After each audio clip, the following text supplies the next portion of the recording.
అమృత విగ్రహామరాధీశ్వర అగణిత గుణగణ అమృత శివ సాంబ సదా శివ సాంబ సదా శివ సాంబ సదా శివ సాంబ శివ. నమస్కారం. ప్రేక్షకులందరికీ శుభోదయం. ఈనాటి కార్తీక శుభయోగం శీర్షికన కార్తీక మాసంలో వచ్చే నాగుల చవితి పర్వదినం సందర్భంగా ఎలాంటి విధి విధానాలు పాటించాలో, కార్తీక నాగుల చవితిలో ఉన్నటువంటి ఆధ్యాత్మిక రహస్యం ఏంటో పరిశీలిద్దాం. కార్తీక మాసంలో శుక్లపక్షంలో వచ్చే చవితి తిథిని నాగుల చవితి పర్వదినంగా జరుపుకోవటం అనాదిగా వస్తున్న సంప్రదాయం. ఈరోజు సర్పదేవతలను ఆరాధన చేయటం ద్వారా జాతకంలో ఉన్న సర్పదోష తీవ్రతను తగ్గింపజేసుకోవచ్చు. దేవాలయంలో ఉన్న పుట్టల దగ్గరకు వెళ్ళి పుట్ట దగ్గర పసుపు కలిపిన నీటితో అభిషేకం చేసి బియ్యపు పిండి కొద్దిగా పుట్ట మీద చల్లి, ఆ తర్వాత పుట్ట మీద పసుపు కుంకుమ కొద్దిగా చల్లి పుట్టలో పాలు పోసి పుట్ట దగ్గర చలిమిడి లేదా చిమ్మిలి నివేదన చేయాలి. పుట్ట దగ్గర దీపాన్ని వెలిగించటం, పుట్ట కళ్ళు పుట్టలో వేయటం, ఈ విధి విధానాలు పాటించి పుట్ట చుట్టూ ప్రదక్షిణలు చేయాలి. ప్రదక్షిణలు చేసేటప్పుడు ఒక శ్లోకం చదువుకుంటే సర్పదేవతల అనుగ్రహం కలుగుతుందని ధర్మశాస్త్రంలో చెప్పారు. ఆ శ్లోకం ఏంటంటే, పాహి పాహి సర్పరూప నాగదేవ దయామయ సత్సంతాన సంపత్తిం దేహిమే శంకరప్రియ అనంతాది మహానాగరూప వరదాయచ తుభ్యం నమామి భుజగేంద్ర సౌభాగ్యం దేహిమే సదా. ఇది శ్లోకం. ఈ శ్లోకంలో ఉన్న అర్థం పరిశీలిస్తే, పాహి పాహి సర్పరూప నాగదేవ దయామయ, సమస్త నాగదేవతలారా మమ్మల్ని అనుగ్రహించండి, దయాస్వరూపులైన నాగదేవతలారా మమ్మల్ని అనుగ్రహించండి. సత్సంతాన సంపత్తిం దేహిమే శంకరప్రియ, పరమేశ్వరుడికి ఎంతో ప్రీతిపాత్రమైనటువంటి సర్పదేవతలారా మాకు చక్కటి సత్సంతానాన్ని అనుగ్రహించండి.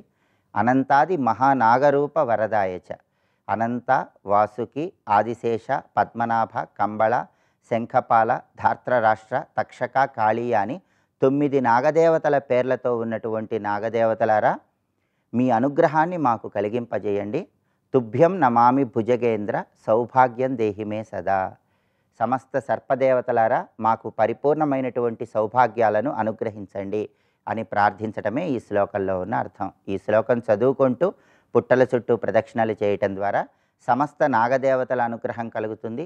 జాతకంలో ఉన్న సర్పదోషాల తీవ్రతను తగ్గింపజేసుకోవచ్చు. అలాగే కలిదోషాల వల్ల ఇబ్బందులు ఎదుర్కొంటున్న వాళ్ళు కలియుగంలో వచ్చేటటువంటి కలిదోషాల వల్ల వచ్చే ఇబ్బందులను అధిగమించడానికి కర్కోటకస్య నాగస్య దమయంత్య నలస్య చ ఋతుపర్ణస్య రాజశ్చేహే కీర్తనం కలినాశనం అనే శ్లోకం చదువుకుంటూ పుట్టల చుట్టూ ప్రదక్షిణలు చేయాలి.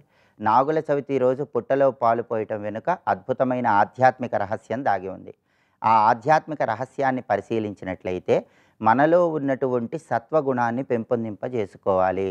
సత్వగుణాన్ని పెంపొందింపజేసుకొని రజోగుణాన్ని తమోగుణాన్ని తొలగింపజేసుకోవటమే నాగుల చవితి రోజు పుట్టలో పాలు పోయటం వెనుక ఉన్నటువంటి ఆధ్యాత్మిక రహస్యంగా గుర్తించాలి. అలాగే శరీరంలో ఉన్నటువంటి కుండలిని శక్తిని ప్రచోదనం చేయటానికి కూడా నాగుల చవితి రోజు పుట్టలో పాలు పోయటం వెనుక ఉన్నటువంటి ఆధ్యాత్మిక రహస్యంగా గుర్తించాలి.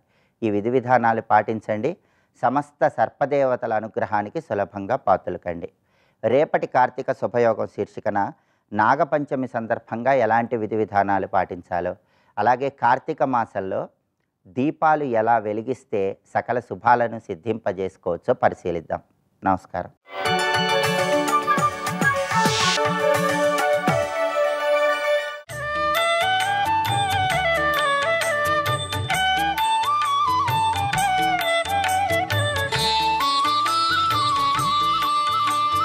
కర్ణాటక దేశంలో చాలామంది ఆస్తికులు వాళ్ళ ప్రయాణ సమయంలో దీన్ని చదువుకుంటారు. కొందరు కార్లలో అయితే ఈ స్తోత్రం ప్రింట్ చేసిన కాగితం ఉంటుంది. ఎందుకంటే ఆ శ్లోకం రాసిన ప్రతి, ముద్రించిన ప్రతి వాళ్ళ వాహనంలో ఉన్న మార్గంలో ప్రమాదాలు జరగవు అనేటంత వాళ్ళ విశ్వాసం, వాళ్ళ అనుభవం. అంత మహిమాన్వితమైన స్తోత్రం అప్పయ్య దీక్షితుల నోట పలికిందండి. అది ఇప్పటికీ ఆ విరించిపురంలో కనబడుతుంది. ఈ మహానుభావుడు ఈ అడయప్పాలెం నుంచి విరించిపురానికి వెళ్ళేవారు. ఆ వెళ్ళేటప్పుడు ఈ మన తాతాచార్యులు వారు ఏం చేశారంటే, కొందరు భటులకు లంచం ఇచ్చి ఈయన పని పూర్తి చేసేయమన్నట్ట. ఇది దొరుకుతోంది చరిత్రలో. వాళ్ళు అక్కడ ఆయుధములు పట్టుకుని అటకాయించారు ఈయన్ని. పక్కకి రండి అన్నాడు. ఎందుకంటే ఈయన రాజాస్థానంలో గౌరవం పొందినవాడు, వీళ్ళందరూ పరిచయమే. ఏదో వచ్చారు అని పక్కకి రండి అన్నట్ట. మేము వెళ్ళమని నిలబడ్డారు. వెంటనే చూసేట ఆయనకి ఆగ్రహ దృష్టి ఏమీ లేదండి. ఏమిటి వీళ్ళేలా నిలబడ్డారని చూడగానే ఆశ్చర్యం, వాళ్ళు అక్కడికక్కడ కూలబడిపోయారు ఆయన చూపు సొక్కగానే. అంటే ఆయన లోపలున్న ఏ శివ తేజస్సు మూడో కన్ను విప్పి ఆయన 2 కళ్ళల్లోంచి చూసిందో కానీ వాళ్ళు అక్కడికక్కడే కూలబడిపోయారు. అప్పుడు ఈయన జాలితో వాళ్ళు ముట్టుకుంటే తిరిగి బ్రతికెత్త వాళ్ళు ఇక్కడ. అంటే ఈయన ఎంత సిద్ధపురుషుడు చూడండి. ఈ విషయం వెళ్ళి తాతాచార్యులతో చెప్తే తాతాచార్యులు వచ్చి పాదాల మీద పడి క్షమాపణ కోరుకున్నారు. తద్వారా ఆయన చేసిన గొప్ప ఉపకారం ఇది. దీనితో మహానుభావుడైన చినబొమ్మ నాయకుడికి చాలా కనువిప్పు కలిగింది. ఈయన సామాన్యుడు కాదు, ఈయన్ని నేను ప్రధానమైన గురువుగా పెట్టుకోవాలని నిర్ణయించుకున్నాడు. ఆ సమయంలో ఆయన ఏం చేశాడంటే, అయ్యా వీళ్ళందరూ కలిసి శివుణ్ణి అవమానిస్తున్నారు, అయితే ఈయనకి ప్రధానమైన ఆచార్య పదవిని ఇవ్వడమే కాకుండా ఒక అభ్యర్థన చేశారట. అయ్యా వీరందరిని ముందు ఖండించడానికి తమరు శివసిద్ధాంత ప్రకారంగా బ్రహ్మసూత్రాలకి భాష్యం రచించిన నీలకంఠాచార్యుల భాష్యానికి వార్తికము రచించండి అని కోరుకున్నాడు చినబొమ్మ నాయకుడు. ఇది అందుకు రచించారు ఈయన ఆ నీలకంఠాచార్యుల భాష్యానికి వార్తికం. లేదా శంకర భాష్యానికి రచించాక మళ్ళీ ఇది రాయడం ఏంటి? ఆ సిద్ధాంతం గొప్పదని చెప్పాక మళ్ళీ ఈ సిద్ధాంతం చెప్పడం ఏమిటి అంటే అప్పుడు ఈయన రచించారు. ఈ రచించడమే కాదు, ప్రత్యేకించి ఇది వ్యాప్తి జరగాలి అని చినబొమ్మ నాయకుడు 500 మంది మహాపండితులు ఈయన వెతకు పంపెట్ట. 500 మంది మహాపండితులు ఈయన దగ్గర పాఠం చెప్పుకున్నారు. శివార్కమణి దీపికని పాఠం చెప్పుకొని మొత్తం వ్యాప్తి చేశారు. ఇలాంటి మహానుభావులు ఎందరూ కృషి చేశారు గనక కొన్ని సహస్రాబ్దాల క్రితం శంకర భగవత్పాదుల వారు ప్రతిపాదించినటువంటి దివ్య సిద్ధాంతం మనకి ఈనాడు ఇలా సజీవంగా నిలబడి కనిపించడానికి కారణం ఈ మధ్యలో వచ్చిన విద్యారణ్యుల వారు, అప్పయ్య దీక్షితుల వారు లాంటి మహాత్ములు. వారికి మనం నమస్కరించాలి. అందుకే అస్మదాచార్య పర్యంతం వందే గురు పరంపరాం. శంకర భగవత్పాదుల వారు తర్వాత నేటి భారతీయ తీర్థ మహాస్వామి వరకు వచ్చిన ఈ పరంపర అంతటికి మనం నమస్కారం చేసుకోవాలి. ఈయన చేసిన మహోపకారం ఇది. అందుకే ఈనాటికి కూడా అద్వైతం బాగా అర్థం చేసుకోవడానికి గాను సహకరించే గ్రంథాల్లో శాస్త్ర సిద్ధాంతాల సంగ్రహం లాంటి గ్రంథాలు చాలా ముఖ్యంగా పనికొస్తున్నాయి పండితులందరికీ కూడా. మొత్తానికి శివార్కమణి దీపిక అందుకు పుట్టిందండి. అందులో ఈయన గొప్ప సమన్వయం చేశారు. అదేమిటంటే ద్వైత, విశిష్టాద్వైత, శివాద్వైత, అద్వైత అని 4 సిద్ధాంతాలు చూసుకున్నారు. శివాద్వైతం ఉంది, అది విశిష్టాద్వైతానికి చెందదు, ద్వైతానికి చెందదు. అందుకే చాలామంది ఏమనుకుంటారంటే అద్వైత మత స్థాపన చేసిన శంకర భగవత్పాదుల వారిని శైవులు అనుకుంటారు అని. శైవుడు కాడు, తెలుసుకోండి. అద్వైతంలో శైవము వైష్ణవం అనే భేదం లేదు. అన్నిట్లో ఒకే పరతత్వాన్ని దర్శించేదే అద్వైతం. అది అందుకే శైవం కాదు. ఇది ముందు మనం తెలుసుకోవాలి. ఎందుకంటే చాలామంది అద్వైత మతావలంబకులైన స్మార్తులు కూడా ఏమంటుంటారంటే మనం శైవులమైనా అంటుంటారు. మనం శైవులం కాం, వైష్ణవులం కాం. అంటే ఒక సిద్ధాంతానికి కట్టుబడలేం. కానీ శివుణ్ణి విష్ణువుని కూడా ఇష్టదైవంగా కొలుచుకునే వాళ్ళు ఉండొచ్చు మనలో. కానీ ఇలాగ ఒక సంప్రదాయానికి చెందినటువంటి వాళ్ళం కా. అన్ని సంప్రదాయాలని గౌరవించడమే అద్వైతం యొక్క గొప్పతనం. అయితే ఈ 4 చూపించాడు ఈయన. ఈ 4ంటికి ఒక సమన్వయ సూత్రం చెప్పాడు. ద్వైతం అనేది ఆధ్యాత్మిక సాధనలో ప్రథమ సోపానము అన్నాడు. ఎందుకంటే ఎవరు ఆధ్యాత్మిక సాధన చేసేటప్పుడైనా మొట్టమొదట భగవంతుడు వేరు, నేను వేరు, ఆయన చేసి సృష్టింపబడ్డాననే మొదలెడతాడు. అవునా లేదా? అందుకే సాధనలో ఎక్కువ మంది ద్వైతులే. సిద్ధ దశలో అద్వైతం, కానీ సాధన దశలో ఎప్పుడు ద్వైత భావమే ఉంటుంది. వ్యవహారంలోనూ ఉన్నాం కానీ పరమార్థంలో మనం ఉన్నామా? కానీ వ్యవహారంలో భ్రాంతిలో భాగమే ద్వైతం. దేవుల్లో భాగం అది భ్రాంతిలో భాగం. అందుకు తప్పదు, అది భ్రాంతే. కనుక సాధన దశలో అది ఉంటుంది, అది ద్వైతం. ఇది ప్రథమ సోపానం అన్నారు. దానికి చాలా అవసరం. ఆ మెట్టు మీద ఉన్నప్పుడు ఆ మెట్టు మీద ఉండాలి, అది ముఖ్యమే. కానీ అది మెట్టే అని తెలుసుకోవాలి. దాని తర్వాత మధ్యమ స్థాయికి చెందినటువంటిది విశిష్టాద్వైతము అన్నారు.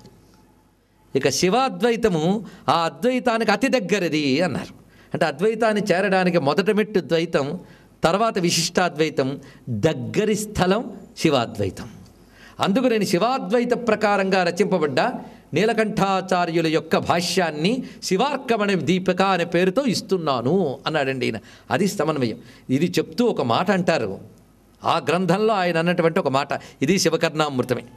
యజ్జప్యద్వైత ఏవ శృతిశిఖరగిరామాగమానాంచ నిష్ఠా సాకం సర్వై పురాణై స్మృతినికర మహాభారతాది ప్రబంధై తత్రైవ బ్రహ్మసూత్రాణ్యపి చ విమృశతాం భాంతి విశ్రాంతి మంతి ప్రత్నైరాచార్యరత్నైరపి పరిజగృహే శంకరాజ్యైస్తదేవ.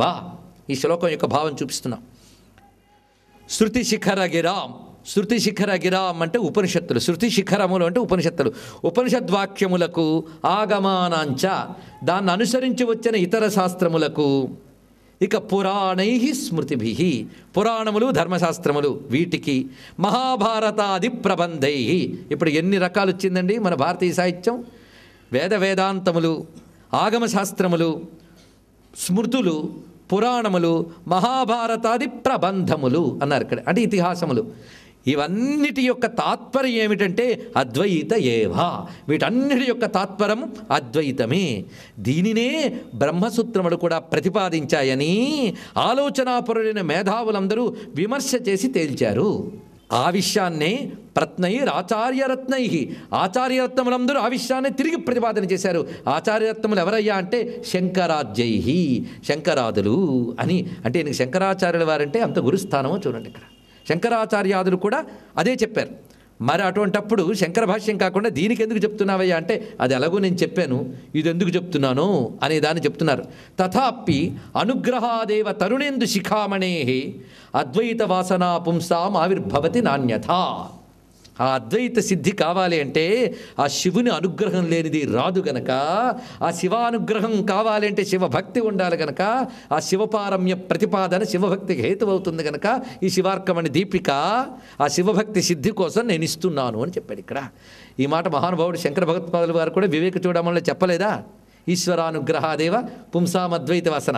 ఆ మాట ఇక్కడ అద్వైత వాసన పుంసాం తరుణేందు శిఖామణే అనుగ్రహాదేవ. చంద్రశేఖరుడైనటువంటి ఆ చంద్రమౌళీశ్వరుడైన ఆ శివుని యొక్క కృపచేతనే అద్వైత సిద్ధి లభిస్తుంది. ఎందుకంటే అద్వైత విద్యకు ఆదిగురు ఎవరు? దక్షిణామూర్తి రూపమైనటువంటి పరమేశ్వరుడే. ఆయనే శంభోర్మూర్తిశ్చరతి భువనే శంకరాచార్య రూప. ఆయనే శంకరాచార్య రూపంలో వచ్చాడు కనుక ఆ దక్షిణామూర్తి అయినటువంటి చంద్రశేఖరుని యొక్క కృప ఉండాలి. చంద్రశేఖరమసరయే మమ కిం కరిష్యతి వయ్యమః. అందుకే శృంగేరి పూర్వపీఠాధీశ్వరుల్లో చంద్రశేఖర భారతీ స్వామి వారిని స్మరించుకుందామని మా మహాత్ములు ఇక్కడ. ఆ చంద్రశేఖరమాశ్రయే అనే విషయాన్ని ఇక్కడ మనం చెప్పుకుంటున్నాం. అందుకు శివార్కమణి దీపిక ఎందుకు రచించారో తెలిసింది కదా, తన అఖండమైన శివభక్తి. మరొక చోట గొప్ప మాట అంటారు, ఏమిటంటే నేను ఇప్పుడు శివుడి గురించి ఎంత చెప్పాను గనక నాకేదో విష్ణువు పడడు అని మీరు అనుకోవద్దు, అలా అనుకుంటే తప్పే. నేను ఈ శివతత్వ ప్రతిపాదన చేసేటప్పుడు ఎక్కడైనా కాసింత విష్ణువుని కించపరిచినట్లయితే నా శిరస్సు 1000 చెక్కలగుగాక అని రచించారండి. అంత దమ్ముంది దీనికి.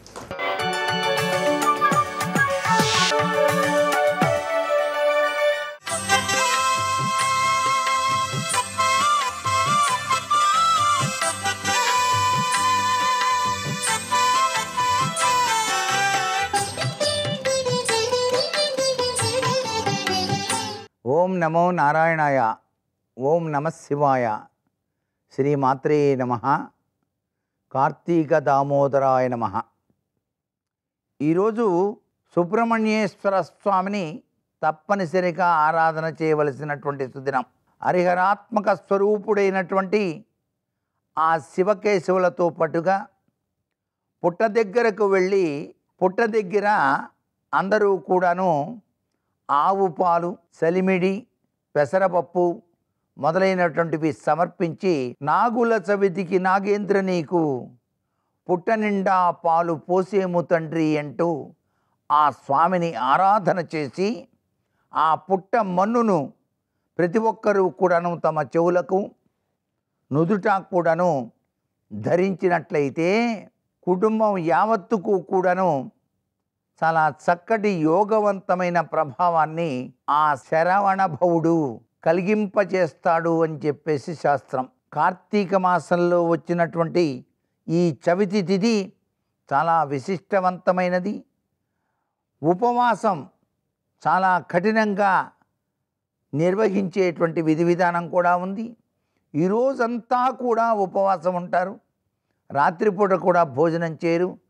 మరుసటి రోజున పూజ చేసి ఒక చిన్న వయసు కలిగినటువంటి సుబ్రహ్మణ్యేశ్వర స్వామికి బాలమురుగన్ అంటారు, ఆ బాలమురుగన్గా భావన చేసి భోజనం పెట్టి ఎరుపు రంగు తుండును దానంగా ఇచ్చి నమస్కారం చేసే సంప్రదాయం ఉంది. అందుచేత నాగుల చవితి చాలా విశిష్టవంతమైన ప్రభావాన్ని ఇస్తుంది. స్త్రీలకు పెన్నిదిగా ఇది మనకు శాస్త్రంలో చెప్పారు. అందుచేత ఈ తిథిని ప్రతి ఒక్కరూ కూడాను ఉపవాసం ఉండి పుట్ట దగ్గరకు వెళ్ళి పాలు పోసి, ఆవు పాలు, అలాగే స్వామివారికి ప్రసాదాన్ని సమర్పించి ఆ ప్రసాదాన్నే వీరు ఈరోజు తీసుకోవాలి తప్ప ఇంకా ఏమీ తీసుకోకుండా ఉంటారు. చాలా నియమనిష్టలతో గనక ఇది గనక ఆచరించే వారికి సర్వే సర్వత్రా ఆ యొక్క సుబ్రహ్మణ్యేశ్వరుడు దివ్యవంతమైన అనుగ్రహాన్ని కలిగిస్తాడు ఈ కార్తీక మాసరీత్యా అని చెప్పేసి శాస్త్రం. ఈ రోజున పెసరపప్పు నూనె అనేటువంటిది దానంగా ఇచ్చేటువంటి సాంప్రదాయం ఉంది. సర్వే జనా సుఖినో భవంతు.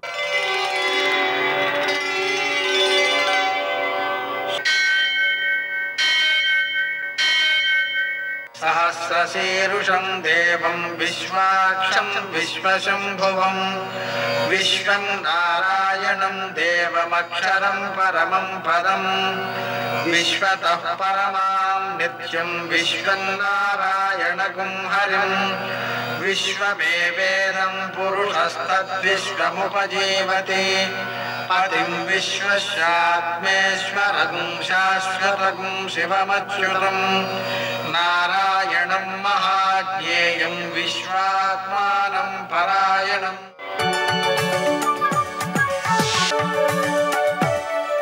సూర్యశౌర్యమథేందురింద్రపదవీ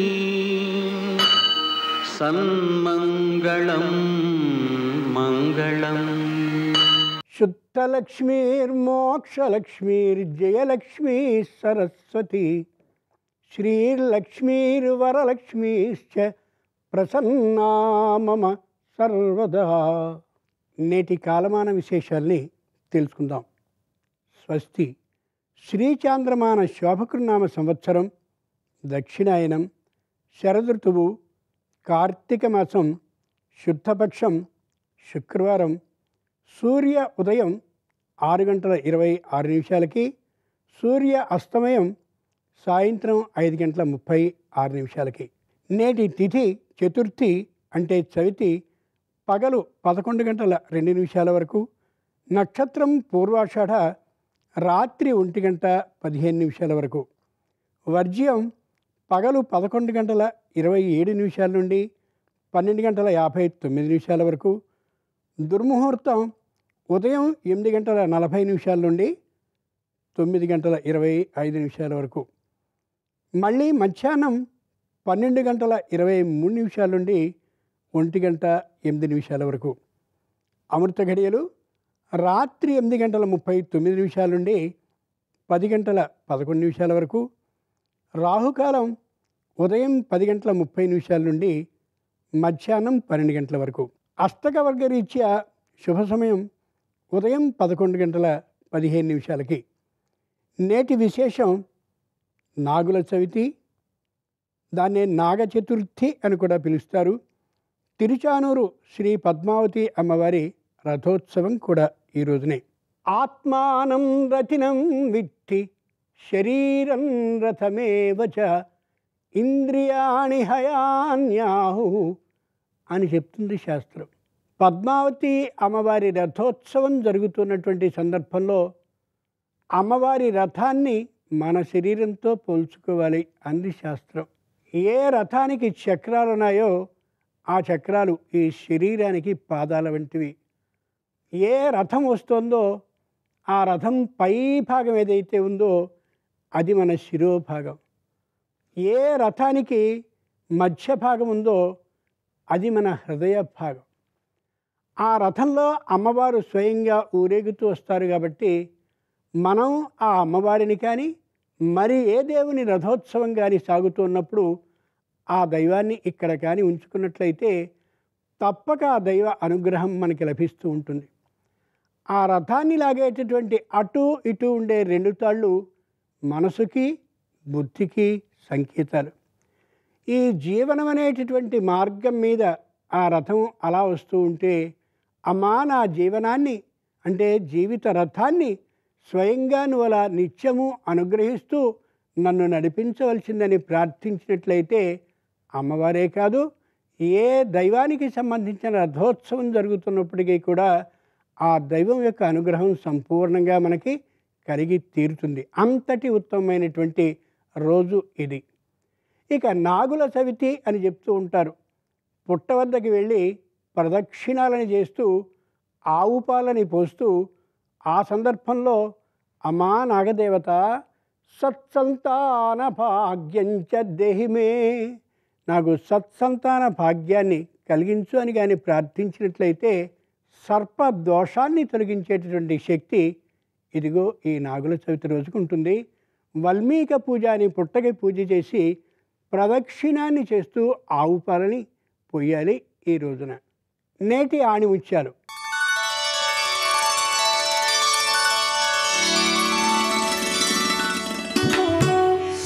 సమస్య అనే కలుపు మొక్కలు పెరుగుతూనే ఉంటాయి. అలాగని పొలం వదిలి విడగలమా? కలుపు మొక్కల్ని తప్పిస్తూ జీవించాలి అంతే.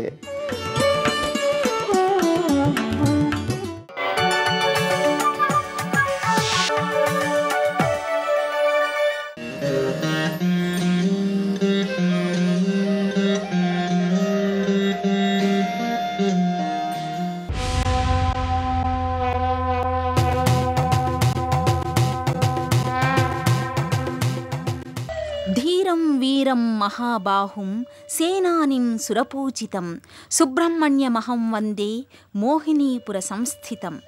నదీ తీరాలు నాగరికతలకు నిలయాలు, ఆధ్యాత్మిక శోభకు ఆలవాలాలు, ఘన సంస్కృతి సంప్రదాయాలకు నెలవులు.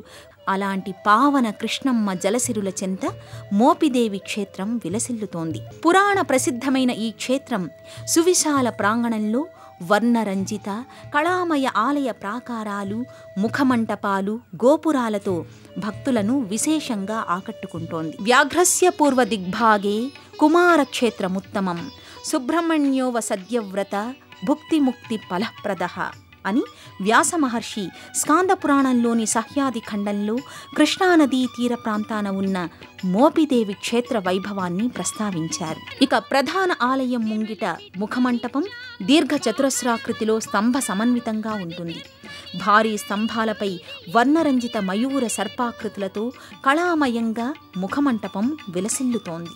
గర్భాలయంలో సమున్నతమైన రజత మంటపంలో ఉన్న పానవట్టంపై ఈశ్వరుడు లింగాకృతిగా దర్శనమిస్తాడు. ఈ పానవట్టం క్రింద ఉన్న పుట్టలో మొదటిసారిగా అగస్త్యుడు సుబ్రహ్మణ్య స్వామిని తపోనిష్టలో ఉన్న సర్పాకృతిలో దర్శనం చేసుకున్నారు.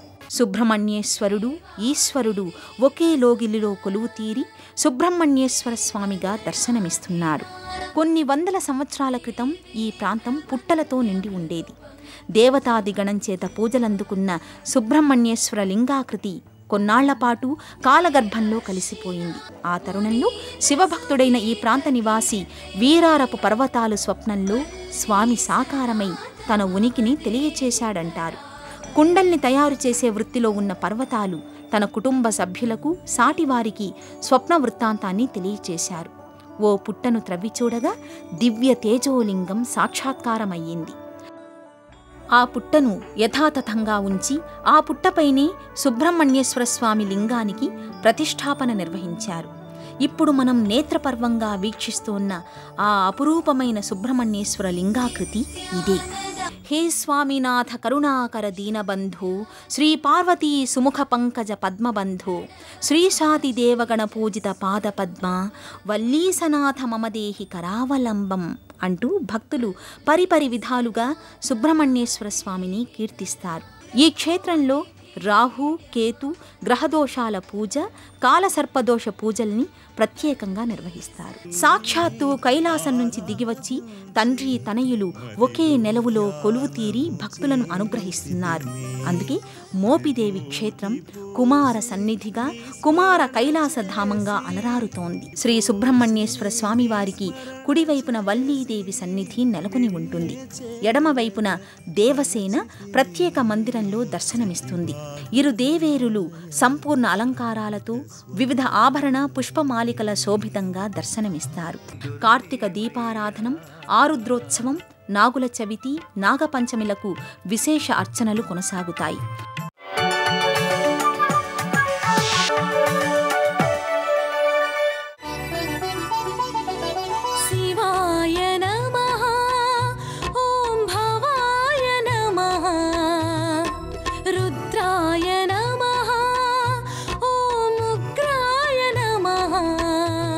దీపం పెట్టడం వెనక ఒక నిశ్చితాభిప్రాయం ఉంది, ఒక ప్రధానమైన ఆచారం ఉంది. మనకి పరమేశ్వరుడు 5 జ్ఞానేంద్రియములను ఇచ్చాడు. కన్ను, చెవి, ముక్కు, నాలుక, చర్మము.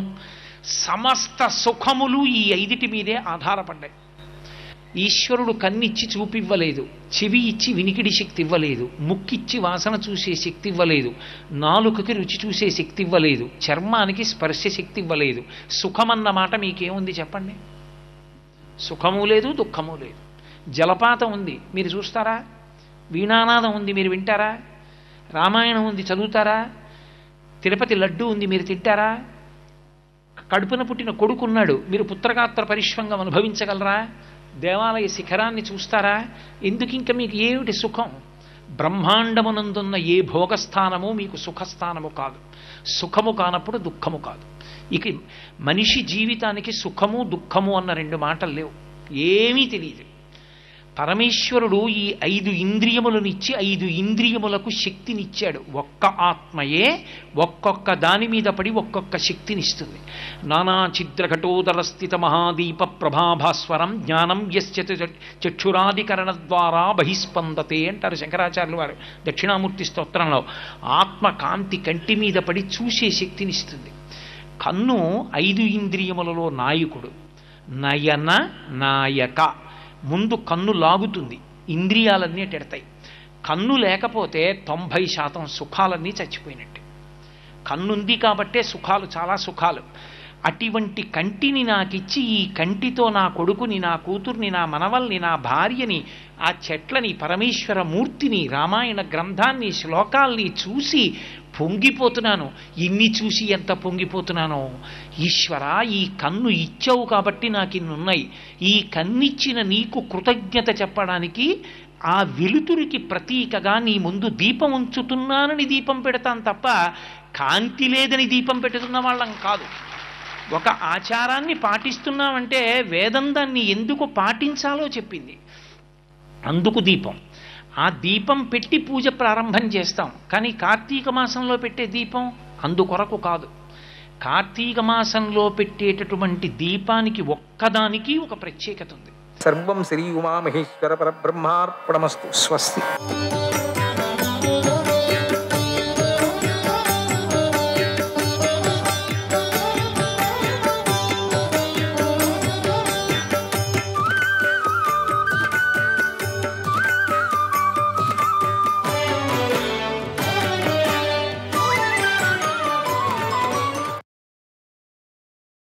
న సందృశే తిష్టతి రూపం.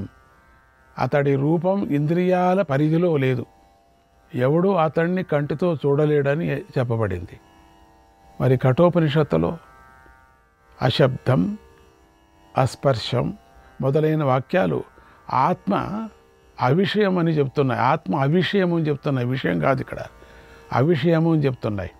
కనుక జ్ఞానము ఆత్మాకారం అనటం యుక్తియుక్తం కాదు. అంటే ఆత్మ ఎటువంటిదో జ్ఞానం కూడా అటువంటిదే అనటం కూడా కుదరదు అనిపిస్తుంది. అటువంటప్పుడు ఆత్మజ్ఞానం ఎలా కలుగుతుంది? ఏ విషయాన్ని గురించి జ్ఞానం ఆ విషయాకారంగా ఉంటుంది. మరి ఆత్మ నిరాకారమని చెప్పబడింది. జ్ఞానము ఆత్మ రెండు నిరాకారమే అయితే దాని భావనలో నిష్ట ఎలా కలుగుతుంది అని ఆక్షేపించారు. దానికి సమాధానం ఏమిటంటే, మీరు చెప్పింది సరికాదు. ఆత్మకు అత్యంత నిర్మలత్వము, స్వచ్ఛత, సూక్ష్మత్వము అనేవి ప్రసిద్ధాలు. మీకు తెలుసు, నిర్మలత్వం అంటే, సూక్ష్మత్వం అంటే అంత తెలుసు. స్వచ్ఛత అంటే తెలుసు, సూక్ష్మత్వము తెలుసు. బుద్ధి కూడా ఆత్మతో సమానమైన నైర్మల్యము మొదలైనటువంటి లక్షణాలు సిద్ధించి దానికి ఆత్మ చైతన్యాకారమైన ఆభాసం కలుగుతుంది. ఆత్మ యొక్క ఆభాస బుద్ధికి కలిగినట్టు బుద్ధి యొక్క ఆభాస మనస్సుకు, మనస్సు యొక్క ఆభాస ఇంద్రియాలకు, ఇంద్రియాల ఆభాస దేహానికి కలగటం చేత లోకులు దేహం మాత్రమే ఆత్మ అనే దృష్టిని పట్టుకొని వేలాడుతున్నారు. ఆభాస అంటే ఇనుము అగ్ని వల్ల ఎర్రగా కాలి ఉన్నప్పుడు అగ్నిలాగానే కనిపిస్తుంది ఇనుము కూడా. అలాగే బుద్ధి మొదలైనవి చైతన్యంతో కూడినాయి కనుకనే చైతన్యవంతంగా కనిపిస్తున్నాయి ఇవన్నీ కూడా. అదే చైతన్యాకార ఆభాస. దేహ చైతన్యవాదులైనటువంటి లోకాయతికులు కూడా చైతన్య విశిష్టమైన దేహమే ఆత్మ అంటున్నారు.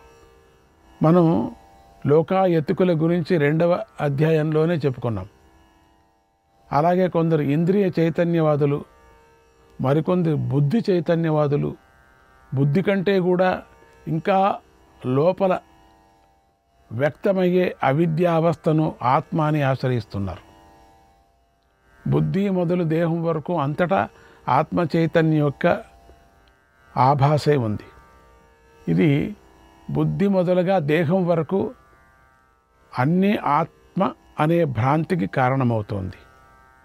కనుక ఆత్మ విషయమైన జ్ఞానం విధించరానిది, అంటే ఆత్మజ్ఞానం పొందదగింది అన్న విధి చెయ్యరానిదే ఉంది. మరైతే చేయవలసింది ఏమిటి అంటే నామము రూపము వంటి అనాత్మ అధ్యారోపాన్ని తొలగించడం మాత్రమే చేయవలసింది. ఆత్మవిజ్ఞాన చైతన్యం పొందటం కాదది. అవిద్య చేత ఆరోపించబడిన సర్వ పదార్థాలు ఆకారమే. ఆత్మని మనం గ్రహిస్తూ ఉండటం చేత ఆ అవిద్యను పోగొట్టుకోవాలి. బ్రహ్మమందు అవిద్య చేత ఆరోపించబడిన దాన్ని నిరాకరించటం మాత్రమే కర్తవ్యమైంది. అంతేకాని బ్రహ్మజ్ఞానం కోసం ఏ ప్రయత్నము చేయవలసిన పని లేదు. ఎందుకంటే బ్రహ్మము చాలా ప్రసిద్ధము. తాడును చూసి పాముని భ్రమపడ్డాం. ఇది పాము అనే భ్రాంతి తొలగితే చాలు.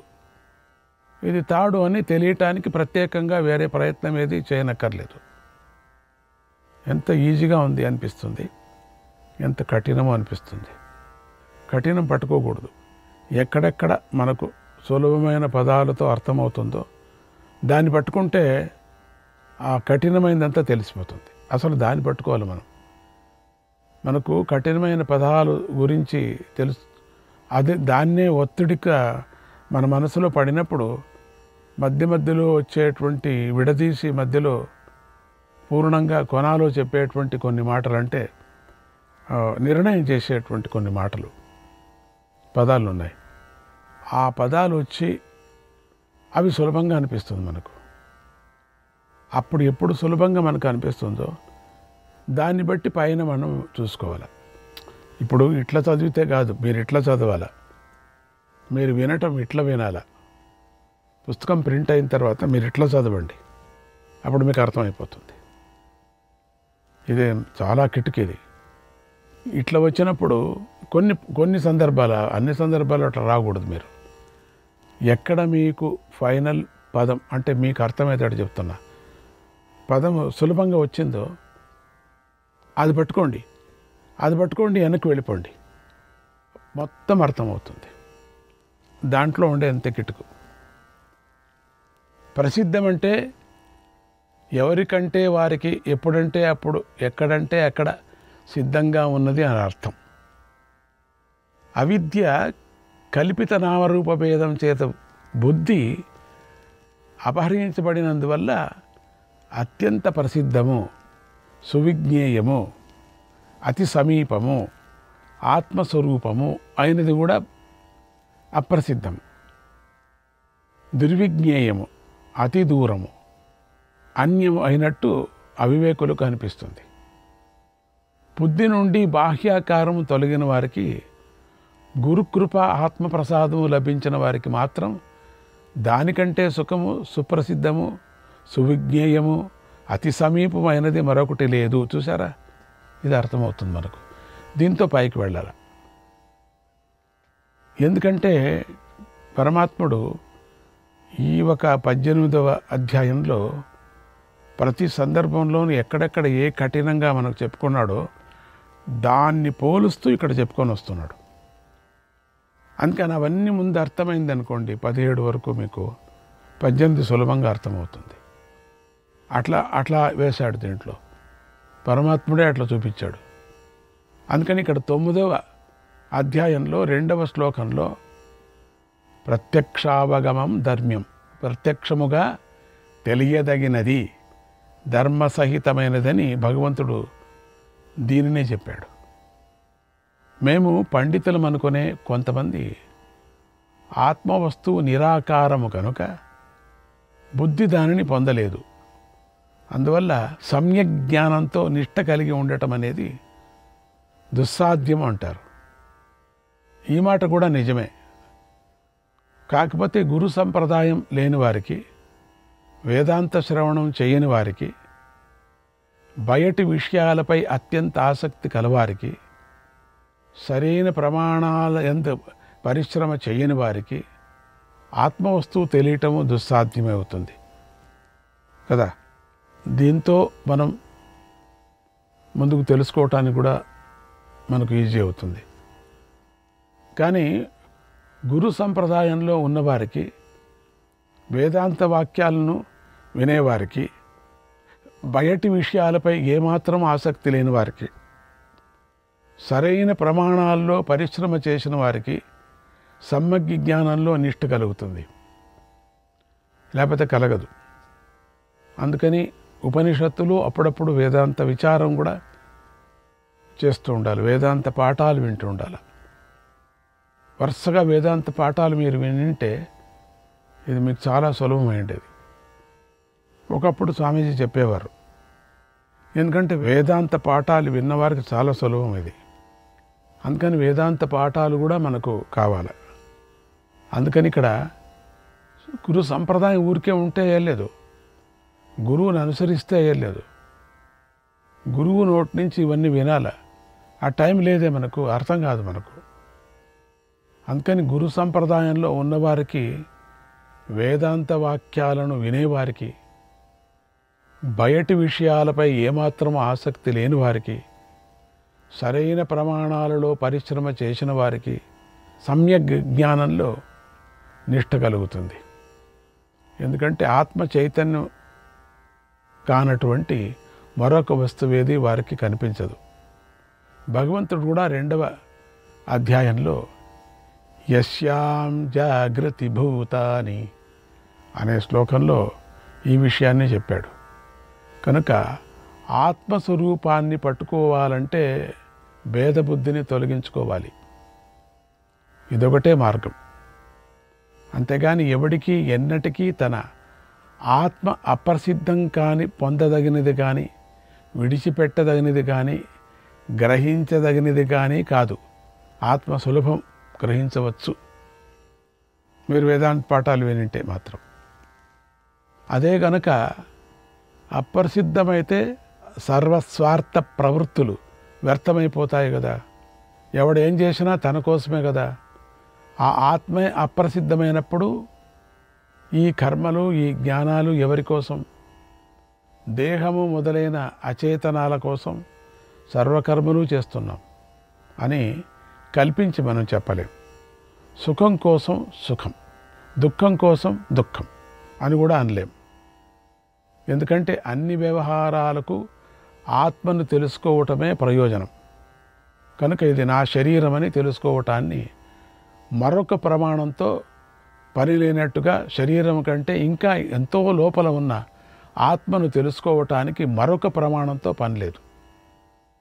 కనుక వివేకులకు ఆత్మజ్ఞానంలో నిష్ఠ సుసాధ్యమే, సుప్రసిద్ధమే అని దీనిని బట్టి తేలింది. జ్ఞానము నిరాకారము, అప్రత్యక్షము అనేవారు కూడా జ్ఞేయము అంటే తెలుసుకోవలసినది జ్ఞానాధీనమే. కనుక జ్ఞానము, సుఖము మొదలైన వాటిలా అత్యంత ప్రసిద్ధమని అంగీకరించాలి. నిజం కదా, సులభంగా అర్థమవుతుంది చూస్తే, వేరే దారి లేదు. అంతేకాదు, జిజ్ఞాస అంటే జ్ఞానాన్ని తెలుసుకోవాలనే కోరిక లేదు కనుక అత్యంత ప్రసిద్ధము అని అంగీకరించాల్సిందే.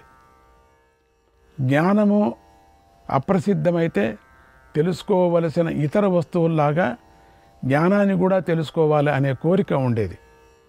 అంటే మళ్ళీ ఇక్కడ ఉదాహరణ చెప్తున్నారు. కుండ వంటి న్యాయ వస్తువులను తెలుసుకోనేవాడు జ్ఞానం చేత తెలుసుకున్నట్టే జ్ఞానాన్ని కూడా మరొక జ్ఞానంతో గ్రహించాలి అనుకొని ఉండేవాళ్ళము. కానీ ఏది అటువంటి కోరిక లేదే. కనుక జ్ఞానం అత్యంత ప్రసిద్ధము, జ్ఞాత కూడా అదే కారణంగా ప్రసిద్ధము, ప్రత్యక్షమై ఉన్నాడు. తస్మాత్ జ్ఞానే యత్నో న కర్తవ్య. కనుక జ్ఞానం కోసం ప్రయత్నం చేయవలసిన పని లేదు. కింటు అనాత్మని ఆత్మబుద్ధి నివృత్తావేవ. అనాత్మయందున్నటువంటి ఆత్మబుద్ధిని తొలగించుకోవటానికి మాత్రమే ప్రయత్నం చేయాలి. అది చేస్తే చాలు.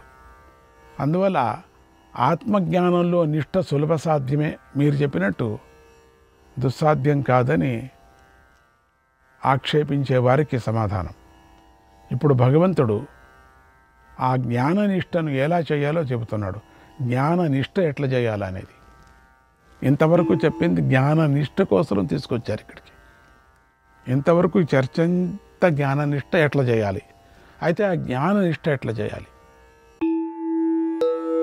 బుద్ధ్యా విశుద్ధయా యుక్తః ధృత్యాత్మానం నియమ్య చ శబ్దాదీన్ విషయాన్ త్యక్త్వా రాగద్వేషౌ వ్యుదస్య చ వివిక్తసేవీ లఘ్వాసీ యత వాక్కాయమానసః ధ్యానయోగపరో నిత్యం వైరాగ్యం సముపాశ్రితః అహంకారం బలం దర్పం కామం క్రోధం పరిగ్రహం విముచ్య నిర్మమః శాంతః బ్రహ్మభూయాయ కల్పతే. ఇప్పుడు చూడండి, విశుద్ధమైన బుద్ధితో కూడిన వాడే. విశుద్ధం తెలుసుకున్నాం కదా ఇంతవరకు. మీరు గమనం ఎక్కడో ఉంటే మీకు అర్థం కాదు. అది విశుద్ధ జ్ఞానము తెలుసుకున్నాం. బుద్ధితో కూడిన వాడై శుద్ధమైనటువంటి ధృతితో తనను తాను అదుపులో ఉంచుకొని శబ్దము మొదలైన విషయాలను విడిచిపెట్టి రాగద్వేషాలను తిరస్కరించి అంటే వదిలిపెట్టి వివిక్త సేవి లఘ్వాషి యతవాక్కాయ మానసుడు అయి ఎల్లప్పుడూ ధ్యానయోగపరుడై వైరాగ్యాన్ని ఆశ్రయించి అహంకారము బలము దర్పము కామము క్రోధము పరిగ్రహము తెలుసు మీకు అనే వాటిని విడిచిపెట్టి నిర్మముడు, అది మీకు చెప్పుకున్నాను, శాంతుడు అయినవాడు బ్రహ్మభూయానికి తగినవాడవుతాడు.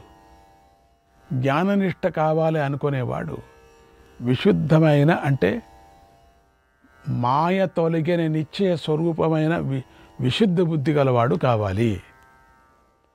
బ్రహ్మతత్వ నిశ్చయం కలవాడు కావాలి.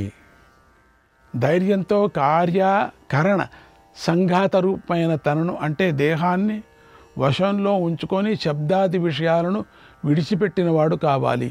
దీన్ని ముందు అధ్యాయాల్లో చెప్పుకున్నాం మనం. అంటే సందర్భాన్ని బట్టి ఇక్కడ శరీర స్థితికి అవసరమైనంత మాత్రమే తప్ప సుఖానికి కావలసిన ఎక్కువ విషయాలను విడిచి ఉండాలని చెప్పుకోవచ్చు. అన్నీ పైన వేసుకోవటం కాదు, ఎంత కావాలో అంత. శరీర స్థితి కోసం అవసరమైన వాటి యందు కూడా దాని మీద కూడా రాగద్వేషాలను విడిచిపెట్టాలి. అవసరమైంది తీసుకోవటమే కాక దాని మీద కూడా రాగద్వేషాలు వదలాలి. తర్వాత వివిక్త సేవి కావాలి. అంటే వివిక్త సేవి అంటే మీకు చెప్పాను అనుకోపర్యం వచ్చింది అక్కడ కూడా. అంటే ఏకాంత స్థలాలలో అరణ్య, నదీ తీర, పర్వత గుహాలు మొదలైన ఏకాంత స్థలాలను సేవించే స్వభావం కలవాడు కావాలి. అంటే పూర్ణంగా ఈ పత్తానికి వెళ్ళేటువంటి వాళ్ళకి ఇది బాగా అర్థమవుతుంది. మితంగా ఆహారాన్ని తీసుకోవాలి. లఘ్వాషి అంటే అర్థం ఇది. ఏకాంత సేవ, మితాహారం అనేవి మరియు నిద్ర మొదలైన దోషాలను తొలగించుకోవటం అనేది కూడా చిత్త ప్రసాదాన్ని అంటే చిత్తము శాంతించి తేలికపడటాన్ని కలిగిస్తాయి. మాటను శరీరాన్ని మనస్సును వశంలో ఉంచుకోవాలి. ధ్యాన యోగంలో అంటే జ్ఞానంలో నిష్ట కలవాడు కావాలి. ఈ విధంగా ఇంద్రియాలన్నిటినీ కర్మల నుండి మరలించాలి.